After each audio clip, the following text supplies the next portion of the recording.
3 days passed after Tae-Ho's death, and the entire colony prepared for the funeral that would say goodbye to the innocent boy who had died trying to save his pet rabbit. The colonists worked together to build a small wooden coffin and dig a grave on the hill overlooking their damaged settlement. Jin-Wook had not spoken a single word since holding his son's lifeless body in the town square. His wife, Hae-jin, tried to comfort him with gentle touches and soft words, but she could see something changing behind his eyes. The man she had married was disappearing, and something else was taking his place. During the funeral ceremony, Mayor Yoon-ji spoke about Tae-Ho's kindness and how he always helped his neighbors with their farm work. Other families shared stories about the boy's love for animals and his dreams of becoming a great farmer like his father. But Jin-Wook remained silent throughout the entire service. The Park family, who lived next door, talked angrily about the injustice of what had happened to their community. The Lee family, who owned the general store, demanded that someone should contact Earth authorities and file complaints against the Galactic Union. But Jin-Wook said nothing and just stared at the small wooden marker that bore his son's name. After everyone else returned to their homes, Jin-Wook stayed beside the grave until the sun disappeared behind the mountains. His wife brought him dinner, but he did not eat it. His neighbors offered their support, but he did not acknowledge their presence. He simply sat in the grass, holding Snowball, and looking at the fresh dirt that covered his child. When darkness fell completely, Jin-Wook finally stood up and walked back to his house. But instead of going to bed, went down the stairs to his basement workshop. Hae-jin followed him quietly and watched from the doorway as her husband opened cabinets that had been sealed shut for many years. The basement contained equipment and tools that most colonists had. Never seen before, Jin-Wook had told everyone that he used to fix machines on Earth, but he had never mentioned what kind of machines or why he needed such advanced technology. Hidden behind farming supplies were devices that hummed with power and computers that could connect to networks across the galaxy. Jin-Wook's hands moved over the familiar controls with the precision of someone who had spent years mastering complex systems. He activated screens that showed technical diagrams and weapon specifications that were classified at the highest levels of human military command. His fingers typed passwords that unlocked files marked with security clearances that civilian farmers should never possess. Hae-jin watched her husband work through the night and realized that she had never really known the man she married. She had met him after he retired from his previous job and moved to the colony to start a new life as a farmer. But now she saw the truth about what he had been before. Workshop filled with the sounds of machinery as Jin-Wook began assembling components that had been stored in hidden compartments for years. He worked with the focus of someone who had built similar devices many times before. Each movement was calculated and purposeful, as if he was following a blueprint that existed only in his memory. When morning came, Hae-jin found her husband surrounded by partially completed devices that looked like they belonged on a military starship rather than in a farmer basement. She brought him breakfast and coffee, but he barely looked up from his work. She asked what he was building, but he only said that he was making things right for Tae-Ho. As the day progressed, other colonists came to check on Jin-Wook and offer their help with grief counseling or practical support, but none of them were allowed into the basement workshop.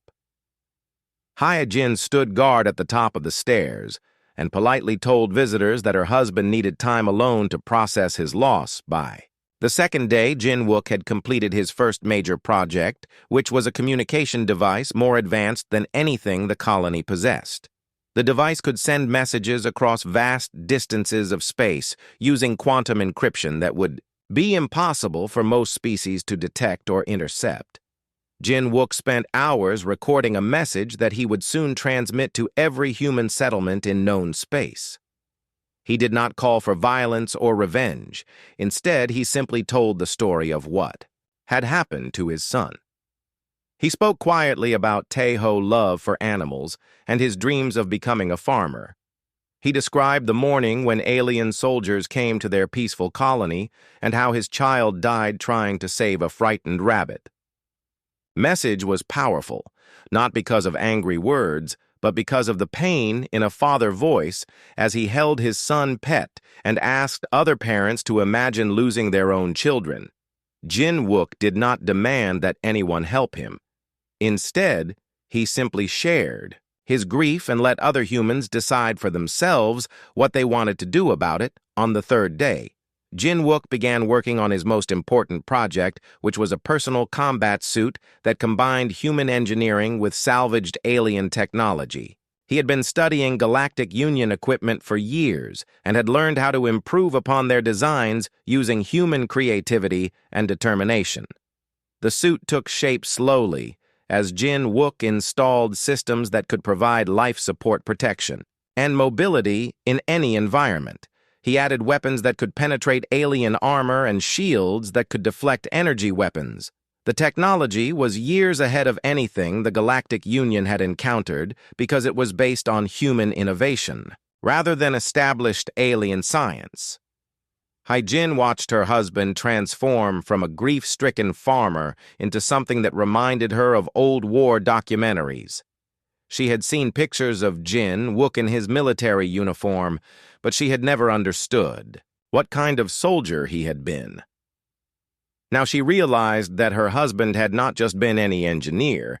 He had been one of the people who designed the weapons that made other species nervous about human expansion as Jin Wook worked on his suit. He also prepared other devices that would coordinate with human settlements across the galaxy. He built communication relays that could connect with sleeper networks that had been established years earlier during previous conflicts. Most humans did not know these networks existed, but former military personnel like Jin Wook had maintained them quietly while living their peaceful civilian lives. By the end of the week, Jin Wook basement looked like the research laboratory of the advanced military. Installation equipment that had been disguised as farming tools was revealed to be sophisticated manufacturing devices. Computers that appeared to be simple home systems were actually connected to classified databases that contained the secrets of human defensive capabilities. The man who had emerged from the basement was no longer the gentle farmer who grew tomatoes and played with his son. Jin Wook eyes now held the cold calculation of someone who had spent years preparing for war even, while hoping it would never come. He moved with the confidence of a person who knew exactly how much damage he could cause if he chose to do so. Hai-Jin realized that her husband had always been a weapon that had chosen to become a farmer. But the death of their son had awakened something that had been sleeping for years. Jin Wook was no longer hiding from his past. Instead, he was embracing it with the focused determination of a man who had nothing left to lose that night, as Jin Wook made final adjustments to his equipment. He sent his message to every human settlement in the galaxy.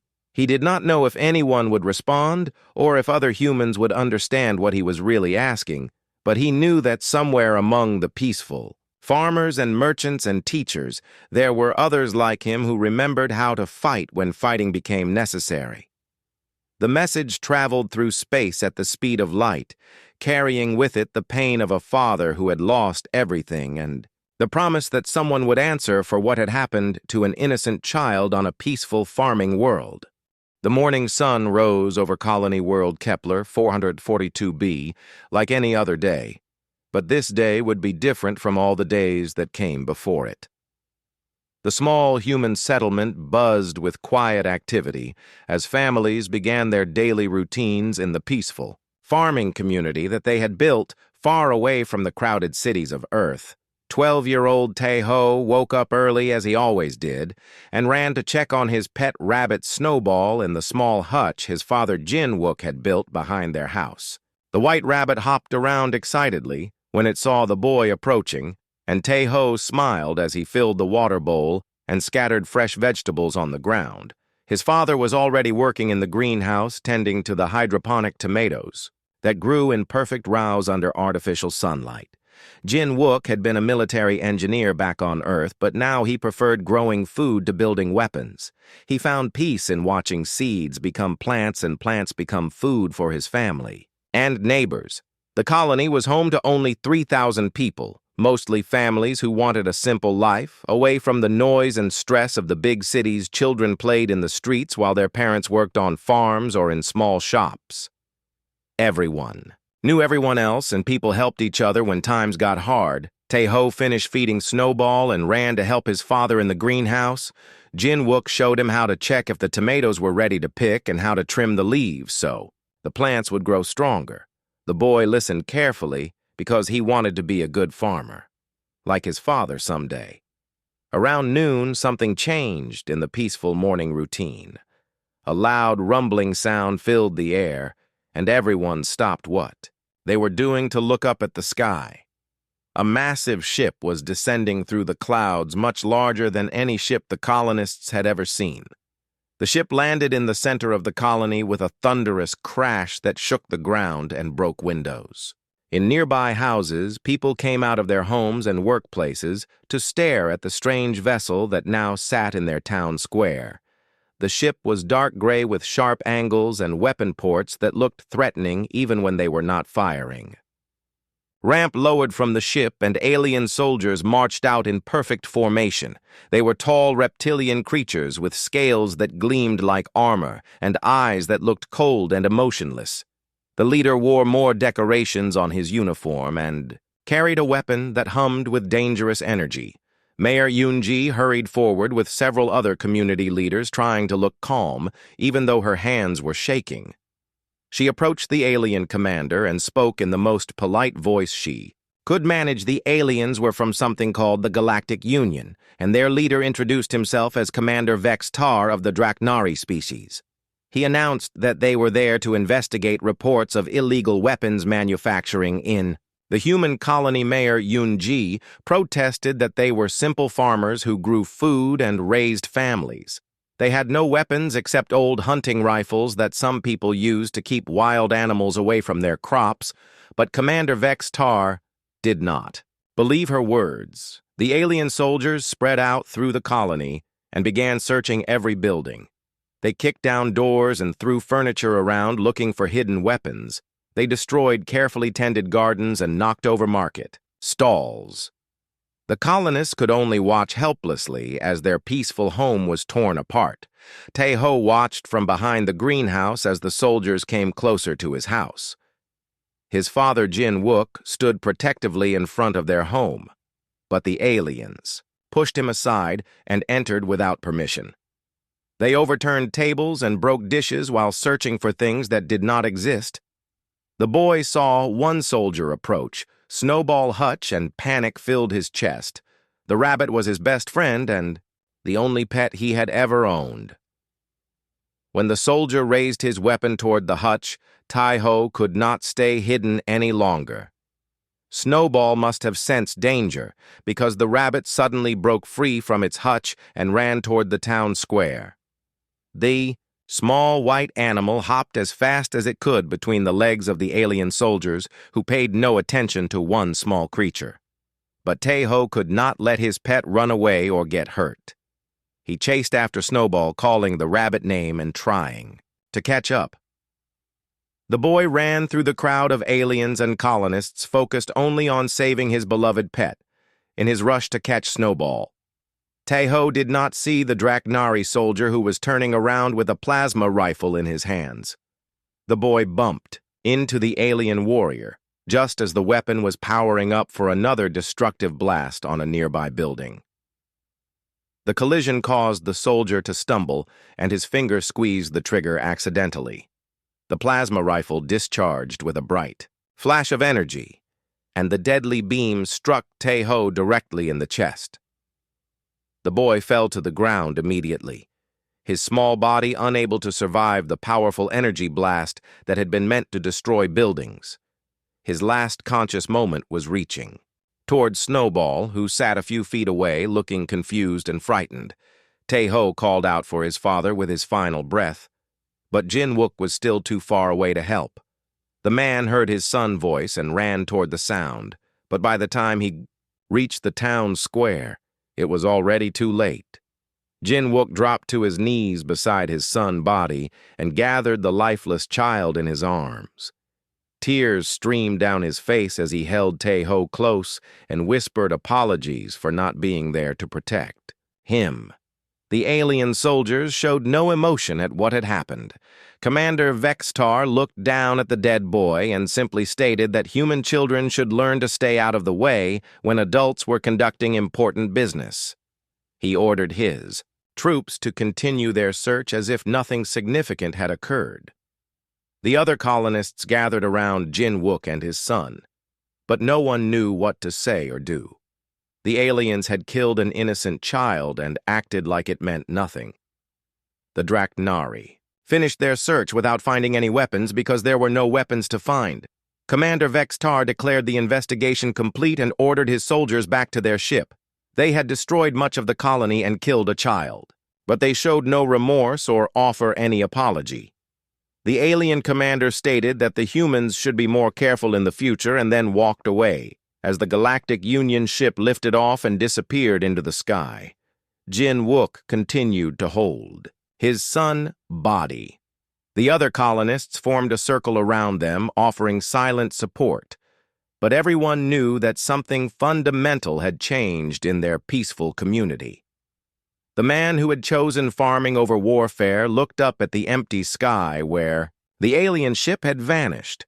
His grief was already beginning to transform into something else, something darker and more dangerous than anyone in the galaxy could imagine. That night, as the colony mourned the loss of young Tae-ho, nobody noticed Jin-wook slip away to his workshop in the basement of his house. Nobody knew that the simple farmer had once designed weapons that could change the balance of power between species. Nobody suspected that the death of one innocent child would soon awaken, something that the Galactic Union had never encountered before. Jin-wook's message traveled through quantum communication networks faster than any normal transmission could move across the vast distances between star systems. Within hours, the recording reached human colonies on dozens of worlds where people were living quiet lives as farmers, merchants, teachers, and engineers. On New Shanghai Colony, former Admiral Dong Hyuk was enjoying his morning tea when his old military communication device buzzed with an incoming priority message he had not heard that sound in 15 years and had almost forgotten that the device still existed. Hidden in his kitchen drawer beneath cooking utensils, the small black box had been waiting silently for a call that might never come. Dong Hyuk activated the device, and Jin-wook's face appeared on the tiny screen. The former admiral listened in growing shock as the grieving father told his story. While holding a small white rabbit, Jin-wook described how alien soldiers had killed his 12-year-old son and shown no remorse for their actions. The message was not a call for revenge or a demand for military action. Instead, it was simply one parent asking other parents to imagine losing their own children to alien indifference. Jin-wook's voice carried the weight of absolute grief as he explained that his son had died trying to save a frightened animal from creatures who saw human life as worthless.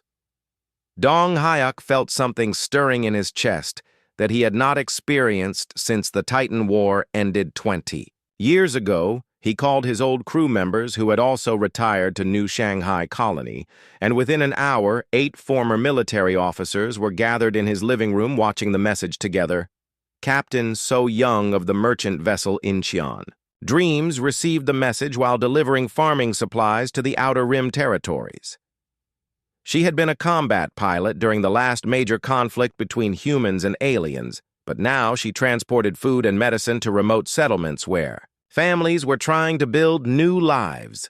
When So Young saw Jin-wook holding his dead son Rabbit, she immediately changed course toward Kepler 442b. Her ship was disguised as a simple cargo hauler, but hidden compartments contained military-grade equipment that she had been secretly maintaining for years. She sent messages to other merchant captains who she knew had similar backgrounds. On Mars, Station 7 engineer Kyung-soo was designing new mining equipment when he received the transmission. Had been developing ore extraction devices, but his real expertise was in weapons systems that could destroy heavily armored targets. His mining tools were actually disguised military hardware that could be converted to combat use within hours. The message reached Dr. Min Ho at the Jupiter Research Station, where he had been conducting experiments in theoretical physics for the past decade. His official work involved studying stellar formation, but his classified research focused on weapon technologies that could give humans advantages over more advanced alien species. Each person who received the message felt the same emotional response that Jin Wook had intended human parents across the galaxy imagined their own children dying, in the arms of alien soldiers who felt nothing about killing innocent lives. The thought created a rage that had been buried beneath years of peaceful civilian existence. What the Galactic Union intelligence networks failed to understand was that humans had been preparing for this moment even while hoping it would never arrive. Every human colony contained individuals like Jin Wook, who had backgrounds in military engineering, weapons development, or combat operations. These people had chosen peaceful lives, but they had never forgotten their training. The message created a chain reaction as recipients forwarded it to other humans who they knew had similar backgrounds. Former soldiers contacted old unit members. Engineers reached out too. Colleagues who had worked on classified projects. Pilots called other pilots who they remembered from wartime service. Within 72 hours, thousands of humans across dozens of star systems were making preparations to travel to Kepler 442. They left their jobs as farmers, teachers, shopkeepers, and mechanics without explanation or advance notice. Families that had never owned weapons began assembling devices that had been hidden in basements and storage sheds for years. The response was not organized by any government or military command. Instead, it was a spontaneous uprising of individuals who shared a common understanding of what Jin Wook message really meant. The death of one human child had revealed something about human nature that other species had never encountered. Ships began changing course throughout human space as merchant vessels, exploration craft, and passenger liners diverted from their planned routes.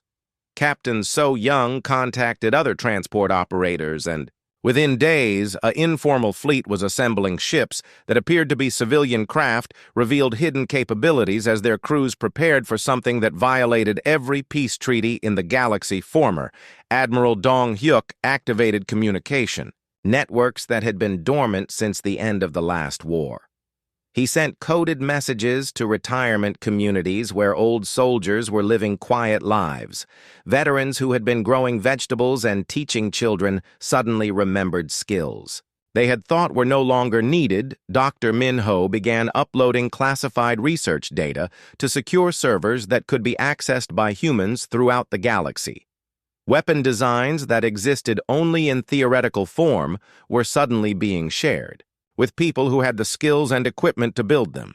Scientists who had been studying peaceful applications of advanced technology started developing military uses.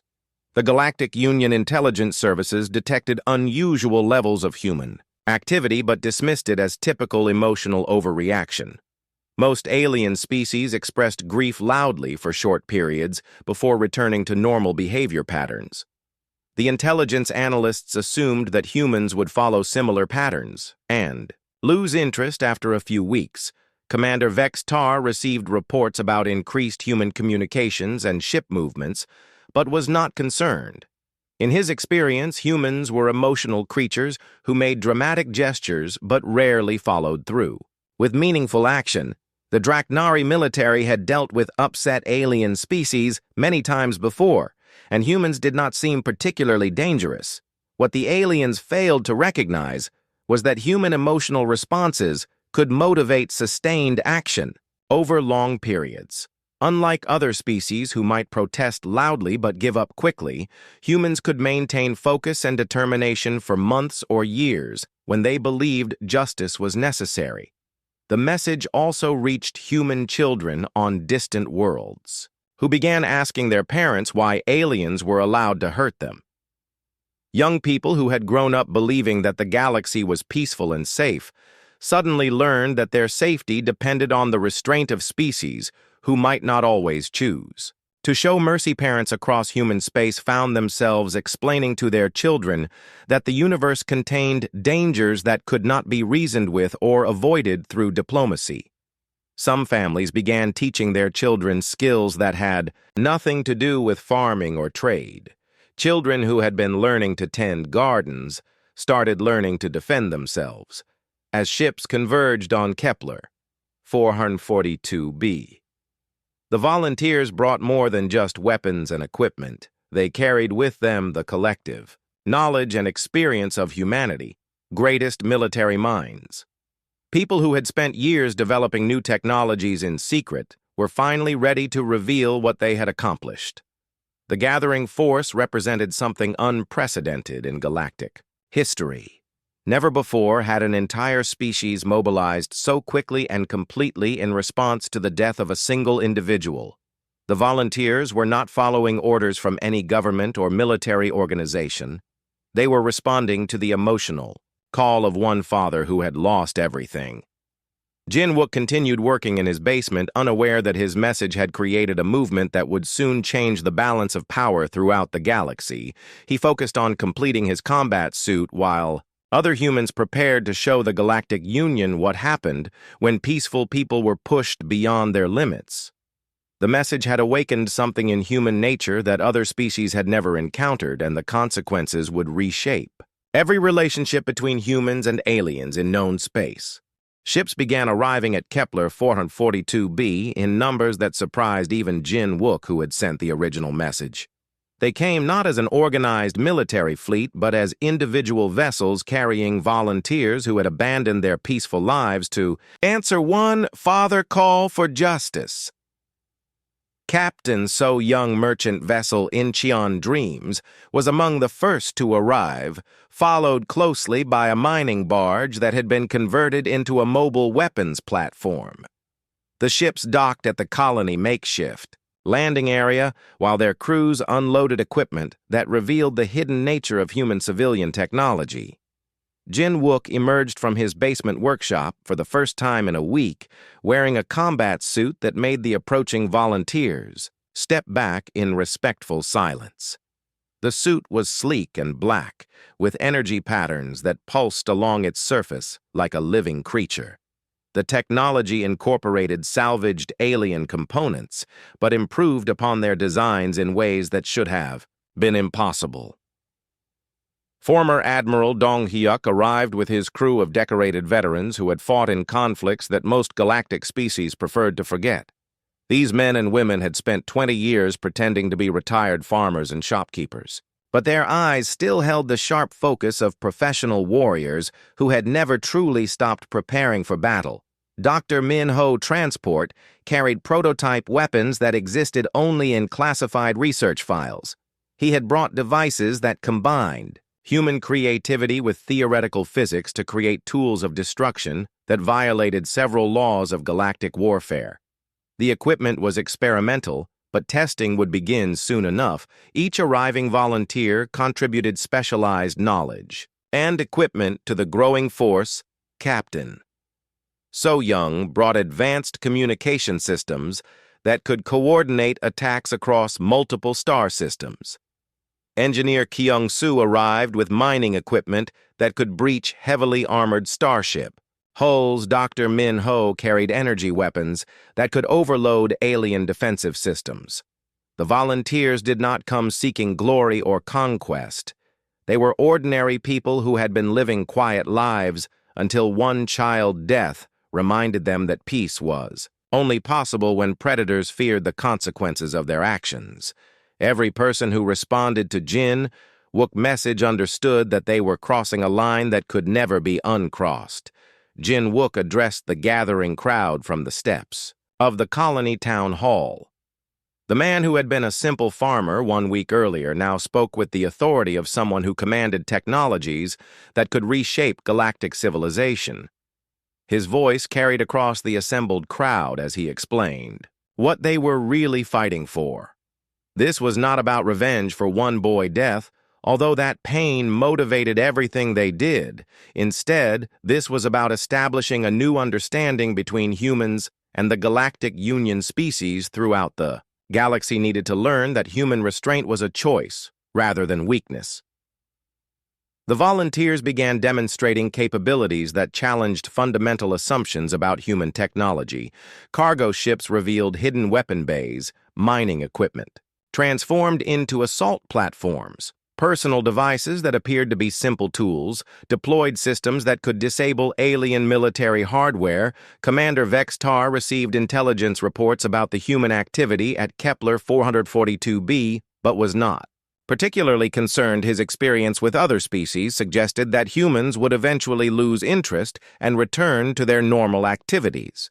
The Draknari had dealt with similar situations before by waiting for emotional responses to fade.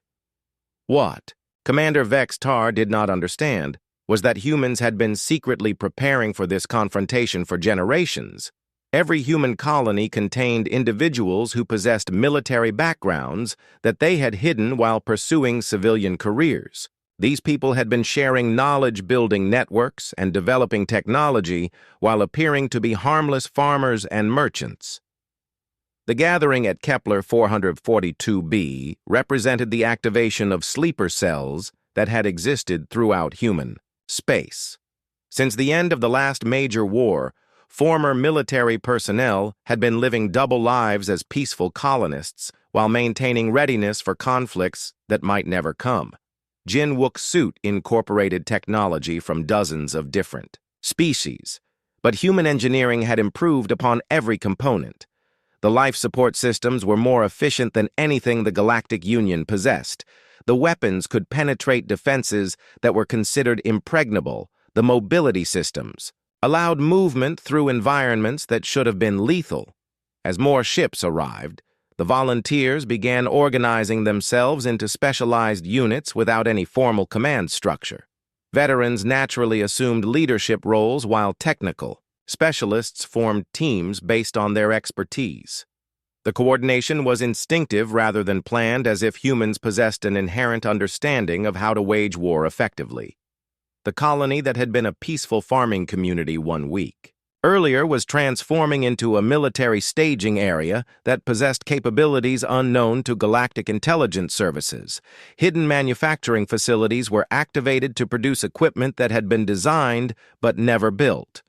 Communication networks connected the growing force to human settlements across dozens of star systems. Dr. Minho began field testing experimental weapons that had existed only as theoretical designs, energy beams that could cut through starship armor force fields, that could deflect plasma weapons, propulsion systems that allowed individual soldiers to operate in space without requiring support vessels.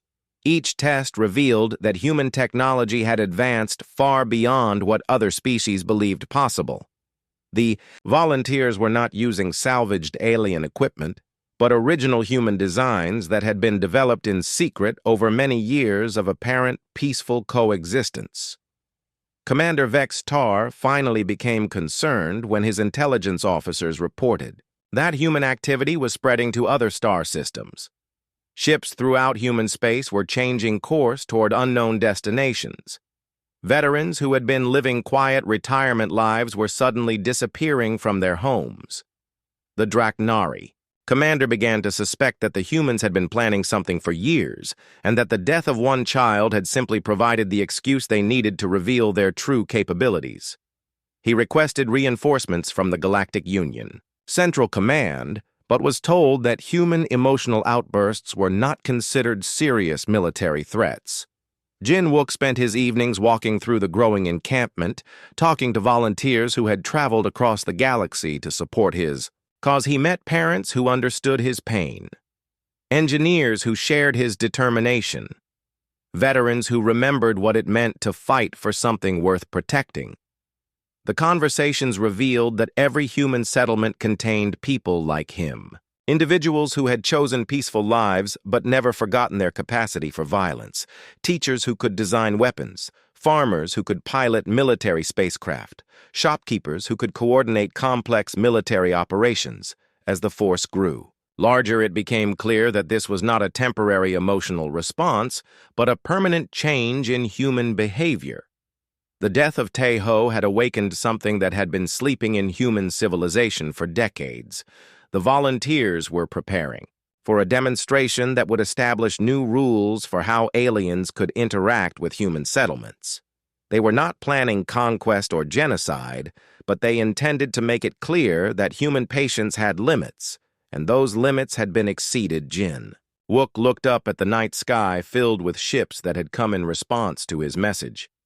He held Snowball close and whispered to his son Pet that justice was coming for the innocent boy who had died trying to save a frightened rabbit. The gathering. Storm was ready to break and the galaxy would never be the same. Commander Vex's Tar fleet approached Kepler 442b, expecting to find a small group of angry humans who could be easily intimidated into dispersing. Instead, his sensors detected hundreds of vessels arranged in perfect military formation around the human colony. Each ship was broadcasting the same message, the story of 12-year-old Tae-ho, who had died trying to save his pet rabbit. The Draknari commander had brought 5 heavy cruisers and 20 escort vessels, which represented significant firepower by galactic standards. His fleet had been designed to overwhelm any resistance that primitive human colonists might attempt to organize, but the sensor readings from Kepler 442b suggested something that challenged his understanding of human capabilities. Vex-Tar opened communication channels expecting to negotiate with frightened farmers. Instead, Jin Wook's face appeared on every screen throughout the Draknari fleet. The man who had once been a simple colonist now wore advanced combat armor that incorporated technology from dozens of alien species. But the real change was in his eyes, which held the cold determination of someone who had accepted the consequences of his actions. The human spoke in a quiet voice that somehow carried more menace than any shouted threat. He explained that the Galactic Union had made a fundamental error in judgment by assuming that human restraint indicated weakness. Rather than being unable to defend themselves, humans had simply chosen not to reveal their true capabilities until circumstances made demonstration necessary. Jin Wook continued speaking as his image was transmitted to every ship in the Draknari fleet. He described how humans had been secretly developing technology and maintaining military networks while appearing to be peaceful farmers, merchants, and teachers. The death of one innocent child had activated sleeper cells that had existed throughout human space for generations. Commander Vex-Tar attempted to assert authority by demanding that the human vessels disperse immediately and submit to Galactic Union jurisdiction. But his words were interrupted by the most terrifying display of technological superiority that any alien species had witnessed in recorded history. The demonstration began with ships that had appeared to be simple cargo vessels, suddenly revealing weapon systems that rivaled military dreadnoughts. Concealed bays opened to deploy energy cannons that could punch through starship. Armor mining equipment transformed into assault platforms that could disable entire fleets. Captain So Young merchant vessel Incheon Dreams led the display by activating weapons that should not have existed on a civilian transport. Her ship had been disguised as a simple cargo hauler, but hidden modifications allowed it to generate firepower equivalent to a battlecruiser. Engineer Kyungsu mining barge demonstrated how human civilian technology could be converted to military use within minutes. Equipment designed for ore extraction became tools capable of cutting through the heaviest armor that galactic shipyards could produce. Dr. Min-ho research vessel deployed experimental weapons that violated several fundamental laws of physics. Energy beams that could overload alien defensive systems. Force fields that redirected incoming fire back at its source. Propulsion systems that allowed unprecedented maneuverability in space combat. But the most shocking demonstration came from Jin Wook himself, who left his ship and moved through space using only his personal combat suit. The technology allowed him to operate independently without requiring life support from larger vessels while maintaining full combat effectiveness. Draknari. Weapons targeted the lone human figure, expecting easy destruction. Instead, their energy beams were absorbed by the suit-advanced shielding system and redirected with devastating precision. Plasma bolts that should have vaporized any living creature were converted into power for Jin Wook-own weapon systems. The human moved through the Draknari formation with impossible grace, disabling ship after ship without actually destroying them. He demonstrated that he could have eliminated the entire alien fleet at any moment, but chose restraint. Instead, each disabled vessel remained intact with crews unharmed, but completely helpless. Commander Vex-Tar watched in growing horror as his supposedly superior military force was systematically neutralized by technology that defied everything he understood about human capabilities. Ships that had conquered dozens of worlds were reduced to floating hulks by weapons that had been hidden among peaceful colonists. The demonstration revealed that every assumption about human military capacity had been wrong. Humans possessed technology that surpassed anything in the Galactic Union arsenal, but they had been concealing their abilities while living quiet civilian lives. Their apparent weakness had been a deliberate deception that allowed them to develop advanced capabilities without attracting attention. Jin Wook disabled the final Draknari escort vessel and then approached Commander Vex-Tar flagship, moving through space as if the vacuum posed no threat to his survival. His suit generated its own atmosphere, propulsion, and defensive systems, while maintaining communication links to the human fleet. The alien commander realized that his species had made a catastrophic error in judgment. Humans were not the primitive farmers that Galactic Union intelligence had described. Instead, they represented a technological civilization that had chosen restraint over conquest until circumstances forced them to reveal their true nature. As Jin Wook approached the Draknari flagship, other human vessels maintained perfect formation, demonstrating discipline and coordination that indicated years of preparation. The volunteers who had appeared to be emotional colonists were actually veterans of conflicts that most alien species preferred to forget. The human fleet did not celebrate their victory or make threats about future actions. Instead, they simply waited while their leader prepared to deliver a message that would reshape Galactic politics forever. The demonstration had proven that human restraint was a choice rather than necessity. Commander Vex-Tar crew watched their sensors in disbelief as readings confirmed what their eyes had witnessed. Human technology operated according to principles that their best scientists could not understand. Weapons that should have been impossible were functioning with devastating effectiveness. The Draknari fleet that had arrived expecting to intimidate primitive colonists found themselves completely outmatched by forces they had not known existed. Ships designed to project power throughout the galaxy were reduced to helpless targets by farmers and merchants who had been hiding their true capabilities. Jin Wook's combat suit allowed him to survive in any environment while maintaining full combat effectiveness against multiple opponents simultaneously. The technology represented advances that were decades ahead of anything the Galactic Union possessed, but it had been developed quietly, while humans appeared to be focused on agriculture and trade. As the demonstration concluded, the human fleet maintained their defensive formation while waiting for their leader to complete his mission. Every volunteer understood that they had crossed a line that would permanently alter relationships between humans and other galactic species. The death of one innocent child had revealed that humanity possessed the technology and determination necessary to challenge the established order of galactic civilization. Species throughout known space would soon learn that human patience had limits, and those limits had been exceeded. Commander Vex-Tar realized that his decision to kill a human child had awakened something that his species was not prepared to confront. The demonstration had proven that humans were far more dangerous than anyone had suspected, and that their apparent weakness had been the greatest deception in galactic history. The battle ends not with destruction, but with a revelation that changes everything. Jinwook lands on Commander Vextar's flagship, walking through their most advanced defenses as if they don't exist. Face to face with the alien who killed his son, he doesn't seek revenge. He delivers a message that will reshape galactic politics forever. He explains that humans have been hiding their true capabilities for generations, choosing peace over conquest. They've allowed other species to believe they're weak because they preferred building families to building weapons. But when someone kills a human child, they discover what humanity becomes when peaceful people are pushed beyond their limits.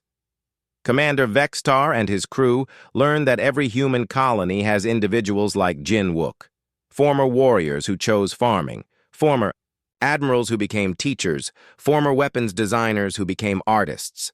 They've been living quiet lives, but they never forgot their training. More importantly, they've been improving upon it. The story concludes with the Galactic Union facing a new reality. Humanity isn't a minor species to be bullied, but a sleeping giant that has chosen restraint. The death of one child has revealed that humans have been deliberately limiting themselves and that their capacity for both creation and destruction far exceeds galactic understanding. Jinwook returns to his son's grave, still wearing his combat suit but carrying Snowball in his arms. The rabbit, traumatized by the events, finally trusts him again. Other human parents across the galaxy return to their own children, but the universe now knows what happens when humanity's patience is finally exhausted. The Galactic Union establishes new protocols for interacting with human settlements, and Taeho's story becomes a cautionary tale told across 1,000 worlds. Sometimes, the most dangerous warriors are those who choose to farm instead of fight, and the most terrible awakening comes when peaceful people discover they have nothing left to lose.